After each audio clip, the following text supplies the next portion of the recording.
Greetings, citizens of the world. It's well known that some of the most common genetically modified foods are toxic, can be very bad for your health, and in the long term, consumption of these GMO foods will surely kill millions of us. But in this video, I don't want to talk about their toxicity, which should already be something very worrying, but about something even more preoccupying, which is how the GMO seeds are being used by the elites to impoverish the farmers of the third world, confiscate their lands, and depopulate part of the earth. GMO seeds are the biggest scam ever, after the private central banks, and in this video we will see the reasons why. I think the real concern is that there is an increasing corporate control of the seed chain, and increasingly that means that a very small number of people are having a massive influence over the way in which farmers are able to farm. Traditional practices of saving seed are now under threat, and what that does essentially is to put corporate profit ahead of the ability of farmers to feed themselves and their communities. Mbeu ina masiyando yiitwa ngauri mbeu vasava nayo vava na mbiwu ntsva vatorenga vasapedzi ende ichikosina hela yavo yachikale ava nga rengi ngauri tshelede ino vadova va nayo vone vadova kuna zwone ya dova ikuita zvonevo zvimwe zvisailani na mbeu. Ndi ngazvo ri kuri vathu vothe vashangu kha va vuyelele kha zwa havo.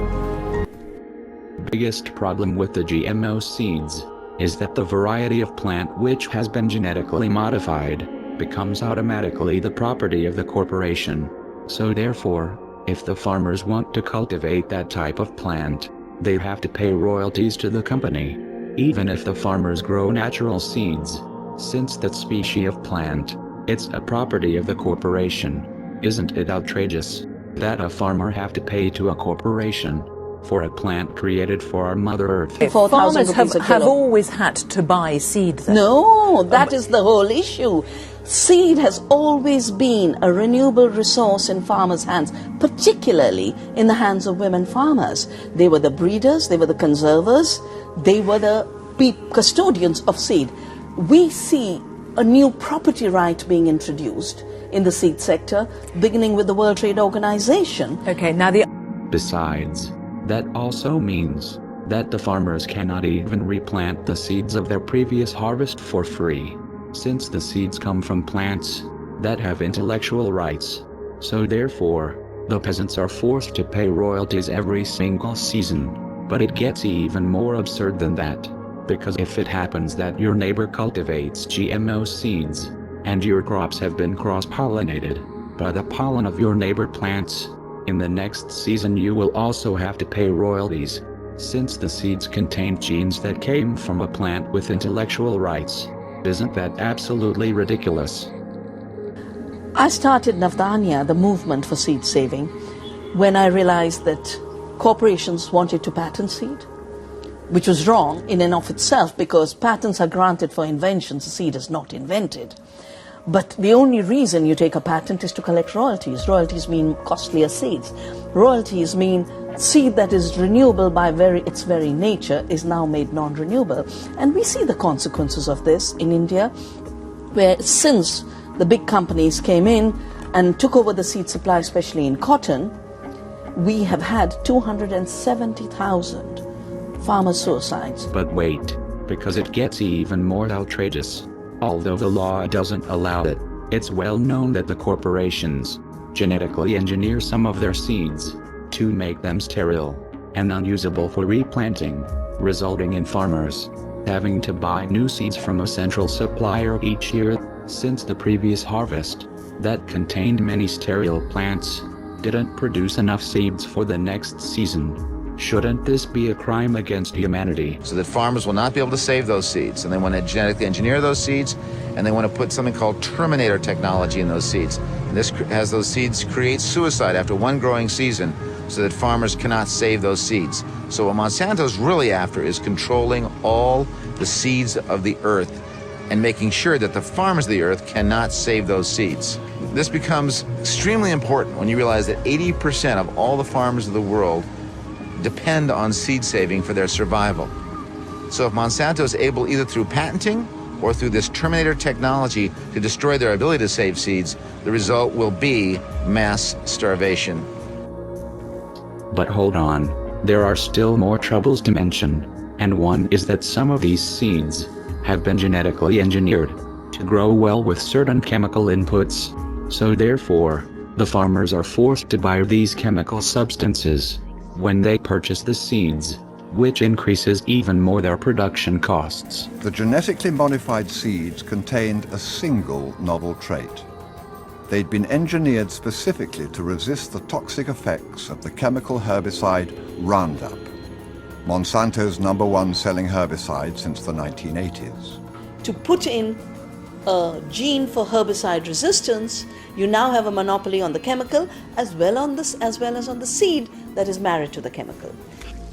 And on top of that, the corporations who produce these GMO seeds, like Bayer, who have recently bought Monsanto, have the right to sue the farmers and force them to pay expensive fines if they store seeds, or have their fields accidentally contaminated or cross-pollinated by other GMO plants.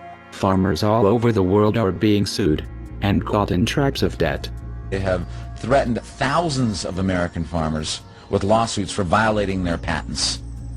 That over 129 lawsuits have been filed by Monsanto against American farmers, and they have reaped millions of dollars. And this is Monsanto coming in with its huge legal team, all of its power coming after a small farmer in South Dakota or Nebraska or in Indiana, trespassing on their land, making up, in many cases, lies about what these farmers were doing and not doing, persecuting them, and often driving them out of business.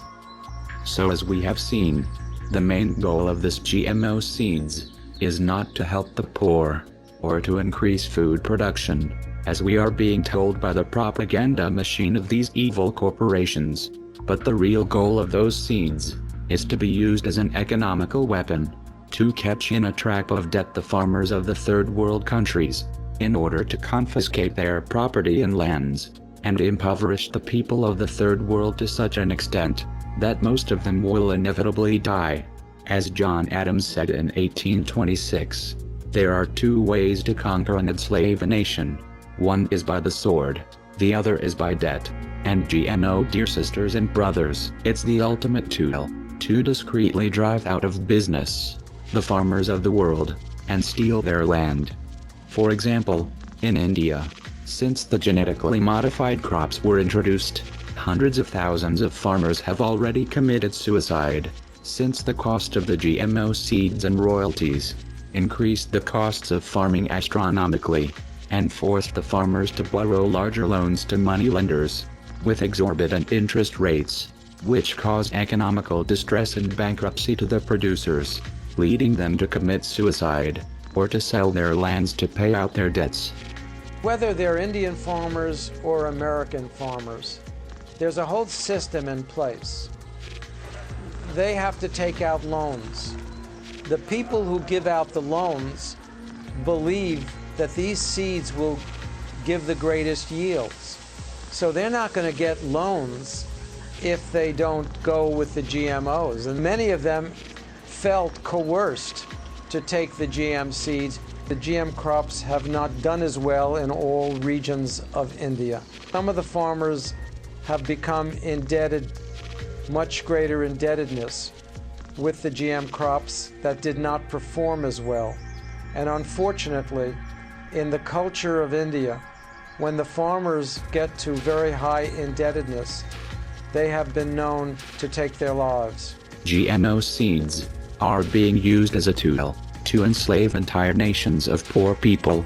Institutions that are officially meant to help the poor, like the World Bank, the International Monetary Fund, or the World Food Bank, are using this GMO seeds as a Trojan horse, since they are giving away the seeds to poor countries, so that after the first planting seasons, the biotech agribusiness conglomerates will capture the seed chain supply, and then they will own the entire food security of these countries. So, as we have seen, dear sisters and brothers, the GMO seeds are an instrument of the evil elites to enslave all of us.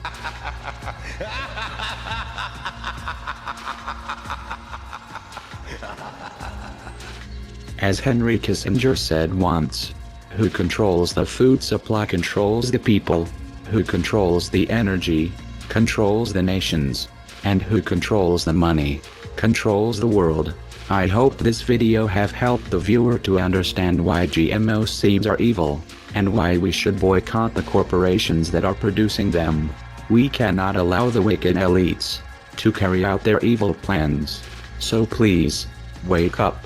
Let's all unite, and let's all fight.